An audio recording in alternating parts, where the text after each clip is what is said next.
목요일 아침 글로벌 마켓 나우의 김희욱입니다. 어제 우리나라 증시 오랜만에 열렸는데 전야 후강이라는 제 예측은 완전히 빗나가 버렸고요. 개장 초에만 동시 호가 때 전약이었다가 개장 한 20분 동안 후 강이다가 끝나버렸네요. 어제 우리나라 증시 이 매도세에 대해서는 당연히 이제 이 파생 상품에 의한 외액더독 현상으로 저는 꼽을 수가 있고요. 그다음에 이제 지금 지수 때는 누가 봐도 지금 글로벌 전체 리스크라든가 아니면 안전자산 선호 현상의 강도라든가 아니면 해외 우크라이나 사태 등등 여러 가지 이슈를 모두 다 대입해봐도 지금 코스피 지수는 상당히 낮은 수준입니다.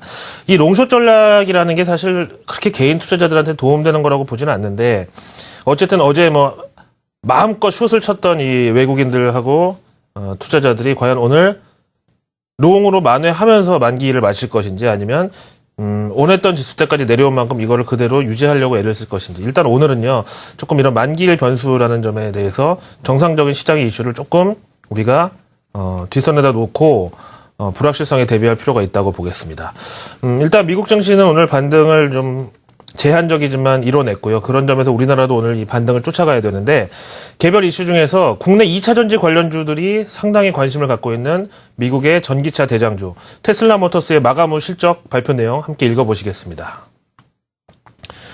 이 실적 보고서상 어차피 자기들이 내세우고 싶은 거를 맨 윗줄에다 놓으니까요. 인정하고 읽어보기로 하죠. 일단 생산량이 모델 S가 지금 주력 차종인데 1분기 동안에 7,535대를 만들었고 이 만들었는데 또 안 팔리면 이게 또 웃기는 거잖아요. 근데 실제로 이 탁송이 6,457대 나가서 이거는 예상치를 넘어섰다. 이제 이렇게 나오고 있고요. 문제는 순이익입니다. 순이익 기준으로 네트로는 손실이 발생했습니다. 5천만 달러 마이너스 나왔고요. 주당으로는 40센트 마이너스가 나왔습니다. 근데 항상 미국의 실적 보고서는 이 일회성 비용을 제외한 수정치를 봐야 되는데요. 수정치 기준으로는 또 플러스 12센트가 나와서 예상치를 약간 넘어섰습니다. 근데요, 보통 이 네트하고 수정치를 비교할 때 네트에 비해서 수정치가 조금 더 좋아지는 것까지는 사람들이 이해를 해주는데 이번 경우에는 네트로는 마이너스인데 수정치는 또 플러스로 뒤집어졌잖아요. 그러니까 이건 조금 이 주주 입장에서는 투자자들 입장에서는 고개를 갸우뚱할 수 있는 그런 이슈고요. 그 다음에 이제 테슬라 모터스 우리가 이제 실적 보고서를 주의 깊게 보는 이유는 이제 솔직히 우리나라 2차 전지 관련주가 테슬라의 전기차 배터리를 납품할 수 있다라는 기대는 조금 꺾여 있는 상태죠. 파나소닉이 워낙에 독점으로 이제 지금 확고하게 자리매김을 했기 때문에. 그래서 좀 읽어보면은요, 업황 전체는 우리가 좀 참고할 필요가 있겠죠. 유일하게 건질 거라고는 그건데, 지금 보시다시피 6월 달에 영국에 진출하고, 그 다음에 일본하고 홍콩, 이쪽에 늦 여름이라고 했으니까 9월, 10월 이렇게 되겠네요. 이렇게 진출할 현재 계획을 갖고 있다라고 하고 있고요. 그 다음에 신모델이죠. 모델 X.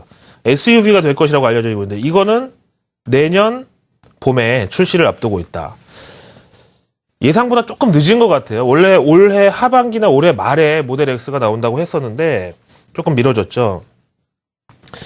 그 다음에 이제 앞에서 말씀드린 대로 혹시나 하고 기대했지만 여전히 테슬라는 이 파나소닉하고의 이런 배터리 독점 공급 계약을 좀 더 강조를 하면서 변함은 없을 것이다. 이제 이렇게 얘기를 하고 있죠. 그 다음에 쭉 내려가시면은 이제 문제는 이 기가 팩토리, 즉 전기차 이 생산 공장을 건설할 계획을 갖고 있는데 여기에다가 6억 5천에서 한 8억 5천만 달러 정도를 올해 쓸 것이다.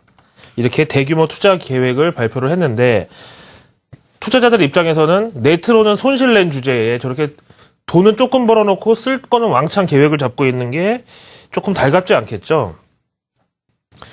마감 후에 실적 발표했으니까 시간 외 거래 동향 보시면은요. 보시다시피 마이너스 7.28%로 실적과 비용에 대한 이런 게 마음에 들지 않는다는 투자자들의 시각이 담겨 있고 테슬라 모터스 같은 경우는 최근 몇 달 동안 지속된 고베타주들에 대한 이 양털 깎기, 이 매도세에서 자유롭지 못했던 이것도 역시 그랬던 종목이긴데 오늘 실적 발표를 불확실성 해소로 인식할 수도 있음에도 불구하고 실적 발표 이후에 마이너스 7%의 이런 낙폭을 기록하고 있습니다. 장중까지 합치면 오늘만 이제 10%가 또 추가로 빠진 거예요. 이렇게 말씀을 드립니다. 오늘요. 실적 자체는 앞에서 보신 대로 이렇게 나왔고요. 그 다음에 이 실적 발표 이후에 애널리스트라고 컨퍼런스 콜에서 앨런 머스크 그 테슬라 모터스 CEO와 애널리스트들의 질의응답 내용을 좀 정리해 봤는데요. 혹시나 또 여기서 우리나라 2차 전지 관련주들이 뭐 건질만한 내용이 있나 해서 들어봤는데 조금 있습니다. 한번 보실까요?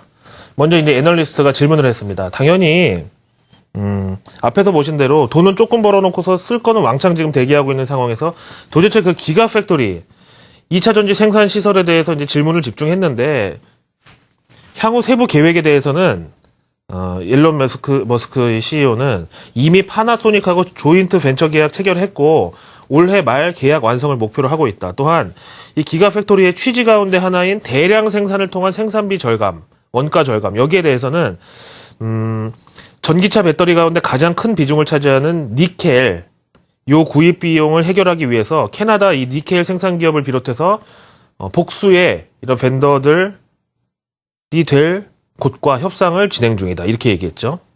진짜 하긴 할 건가 봐요. 물론 기가팩토리를 설치한다는 것 자체는 전기차 수요 확대에 대한 자신감으로 봐야 되겠지만 그 다음 질문에서는요. 애널리스트가 또 물어봤죠. 그럼 중요한 게 진짜로 파나소닉하고만 계속 전기차 배터리 공급 체계를 이어갈 것이냐라는 질문에 대해서는 아마도 파나소닉이 온리원 배터리 공급 업체가 될 것이다. 하지만 만약에 파나소닉이 수요를 못 맞춰주면은 다른 공급선을 고려할 수도 있다. 참. 좀 의역이라도 해서 좀 희망적으로 보태고 싶었는데 도저히 저 이상으로는 의역이 안 되고요. 저게 가장 원문에 충실한 해석이라고 제가 말씀드릴 수밖에 없네요. 자, 이제 다음 내용으로 넘어가는데요. 바로 원래 이제 이 정규 글로벌 마켓 나우 첫 순서, 첫 코너에 나오는 마감 브리핑을 보겠습니다. 로이터 통신입니다.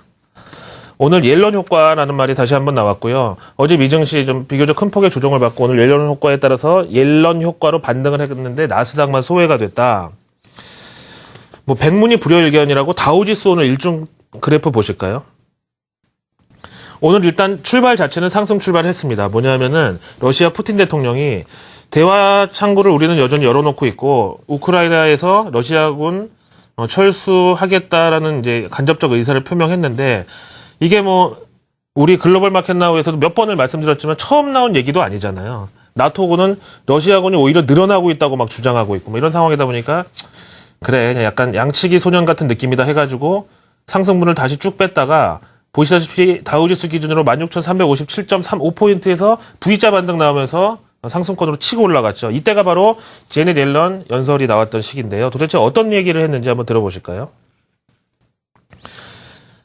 이번 의회 증언이 상당히 큰 관심을 받았던 게 사실입니다. 왜냐하면은 지난해 5월달 버냉키 연준의장이 다름 아닌 이 의회 증언 자리에서 테이퍼라는 이 개념을 처음으로 끄집어냈거든요. 그래서 이제 이번 5월달 의회 증언도 뭐가 있을까 이제 사람들이 불확실성을 좀 크게 봤었는데, 일단 곧바로 미경제의 이제 진단 항목 세 가지 가운데 하나인 고용 GDP 인플레에 대해서 이제 얘기를 시작하는데, 사실 버냉키 시절에는 워낙 실업률에 비중을 많이 두다 보니까 GDP 얘기는 그냥 아주 조금 하고 이렇게 요식행위 정도로 들어가 있는 경우가 많았는데 이번에는 그래도 미국 경제를 설명하는 데 있어서 성장률이 우선 아니냐 이런 제넷 옐런의 원칙적인 시각을 볼 수가 있고요.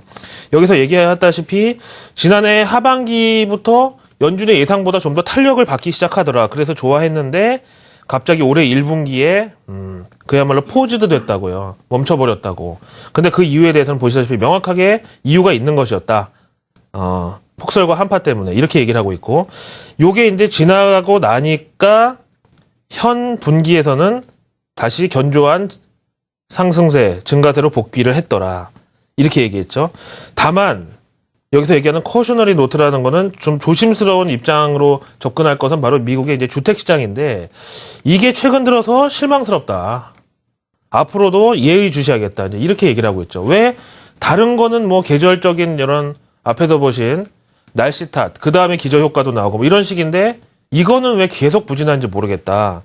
이렇게 언급을 하고 있죠. 그 다음에 이제 고용에 대해서는 일단 지난주 고용지표가 너무 잘 나왔기 때문에 이제 미국의 고용은 확실히 개선 추세가 자리를 잡았다라고 하면 이게 좀 매파적으로 해석될 수가 있죠. 그러니까 뭐 긴축을 앞당기겠다는 식으로 해석될 수가 있다고 해서 이게 또 조심스러웠는데 지난 이제 고용지표 호조에 대해서는 사실 그대로 언급을 하긴 했습니다. 6.3%까지 실업률 떨어진 거 맞고요. 최근 들어서 뭐 평균 고용이 20만 건 이상 되는 것도 맞고요. 이렇게 봤는데 고용에 대한 연준의 입장은 단 한마디로 표현이 됐습니다. 이 세리스 팩토리에 비해서 아직도 한참 멀었다. 멀고도 멀었다. 이렇게 이제 표현을 했죠. 그래서 결코 만족할 만한 수준이 아니니까, 아직까지는 지난 고용지표 하나 가지고 내가 뭐 이렇게 통화정책을 전환할 마음이 전혀 없다. 그 다음에 얘기 나온 김에 통화정책에 대한 이제 입장을 보시겠는데요. 사실 이 제넷 옐런의 원칙 중에 하나는 또 이 듀얼 맨데이트라 그래가지고, 버냉키 시절에는 실업률을 너무 비중을 크게 뒀지만 옐런은 이 고용하고 인플레이션이 5어가 아니라 엔드의 명제라는 거예요. 두 개 다 달성이 돼야지 된다는 거예요. 그러면서 이제 목표를 다시 한번 재상기 시켰는데 인플레에 대해서는 2% 룰을 분명하게 명시를 했지만 고용 증가나 실업에 대해서는 수치를 적지 않았어요. 이것도 이제 상당히 비둘기파적이라고 봐야 되겠죠. 두 가지 목표가 있는데 달성하기 어려운 목표를 제시하면서 그때까지 계속 지원해주겠다 이런 의미 아니겠어요? 그 다음에 이제 현행 양적 완화 기조에 대해서 이제 뭐 하이 디그리 그러니까 상당히 적극적인 양적 완화 기조에 대해서 앞으로도 remain intact라든가 아니면 effective가 아닌 warranted 뭐 부모님들이 뭐 보증 서는 친구는 뭐 사귀지도 말라고 뭐 그런 얘기도 있는데 하여튼 연준 의장 입장에서 저렇게 보증이라는 표현을 꺼냈다는 게 어떻게든지 좀 친시장적이고 시장에 대해서 호의적인 입장 표명을 하려고 애썼다는 걸 알 수가 있고요. 이제 그 다음에 얘기 나올 거 다 나왔잖아요. 통화 정책에 대해서도 얘기했고 뭐 현재 경기 진단. 그래서 이제 뒤에는 그냥 재미로 뭐 좀 읽어보다 보니까 뜻밖의 이제 표현이 하나 있어가지고 전해드리겠는데요. 사실 연준 의장 입장에서 증시나 자산 가치를 논하는 것 자체는 좀 뭐 터부까지는 아니겠지만 어느 정도 좀 조심스러운 부분일 텐데 현재 이제 이 증시의 밸류에이션에 대해서 뭐 버블 논란도 있고 좀 이러다 보니까 이거에 대해서 얘기를 하는데 여전히 역사적인 이제 노멀 이제 정상 수준의 정상권역에 있다라고 생각한다. 이제 이것도 역시 오늘 미 증시에 있어서 옐런이 저렇게까지 얘기를 하는 거로 봐서는 만약에 저랬다가 진짜 버블 터지면서 시장이 꼬꾸라지면 본인이 어떻게 책임을 지려고 그러겠어요. 그러니까 연준 의장이 현재 밸류에이션에 대해서 버블 아니다라는 식으로 간접적으로 표현한 거에 대해서는 연준 의장이 하기는 힘든 말인데 그만큼 뭔가 우리가 믿음을 가져도 좋겠구나. 이제 이렇게 해석을 했다는 거죠. 그래서 연준 의장 제닛 옐런의 의회 증언 내용을 쭉 다 읽어보셨고요. 그 뒤에는 이제 특별히 건질 건 없고 이렇게 말씀을 드립니다. 여기에 대한 현지 전문가 평가를 한번 들어보실까요? 저는 이제 이렇게 해석했는데 현지에서는 뭐라고 보았느냐. 오닐증권의 켄 폴 캐리. 오늘 옐런 의회 연설에서 사실 새로운 사실은 없었다. 그런데 데이터 디펜던트를 또 한 번 강조했고 다시 말하면은 특별한 스케줄이 있는 게 아니라 지표를 보다가 지표가 좋아지면 긴축에 나서든 금리 인상에 나설 수 있고 지표가 안 좋아지면 또 양적 완화를 재개할 가능성도 우리는 배제 않는다. 이렇게 얘기했고 그 다음에 앞에서 보셨다시피 워런티라는 표현을 썼잖아요. 워런티드. 금리 인상에 대해서는 지금 당장 서두를 의사가 전혀 없다. 이런 점들이 이제 투자자들에게 안도감을 제공했고요. 근데 이제 안도랠리라고 보기에는 나스닥은 소외됐고 다우지수도 뭐 몇백 포인트가 뛴 게 아니다 보니까 이거는 어느 정도 이제 예상이 됐었기 때문에 효과가 크지 않은 거고 그냥 안도 랠리 중에서 강도가 제일 낮은 불확실성 해소 정도로 평가를 했습니다. 그 다음에 다시 로이터로 돌아오실게요. 오늘 나스닥 지수만 마이너스권에 머물렀던 이유 중에 하나는 지금 보시는 이 페이스북, 그 다음에 뭐 그룹폰, 아마존, 트위터 이런 SNS 관련주들이 이제 만연히 빠졌기 때문인데요. 최근에 우리나라 이제 네이버 좀 전에 실적 나왔지만은 억울한 매도세를 맞고 있는 이유가 바로 이 해외 관련주들 때문이죠. 그렇게 이제 외국인들의 투자 전략은 생각보다 아날로그식이고 단순하다 이거예요. 미국에서 SNS 관련주 빠졌어? 그러면 한국의 SNS 관련주도 비중 줄이고 이런 식으로 간다는 거예요. 어쨌든 이게 이렇게들 이제 빠졌는데 표면적인 이유로는 이 알리바바 때문입니다. 알리바바가 상장되면 투자자들이 기존 SNS 관련주들 조금 비중 줄여서 그 돈으로 알리바바에 투자하지 않겠느냐. 이제 표면적인 이유는 이거였는데 사실 최근 이 며칠 사이에 알리바바 얘기가 많이 나오고 있는데 하루 만에 인터넷 관련주의 정말 호프, 희망에서 이제는 좀 부담으로 바뀌어버린 이 알리바바 IPO 소식에 대해서는 우리도 좀 긴밀하게 점검해 볼 필요가 있겠는데요. 알리바바 일단 한번 보실까요?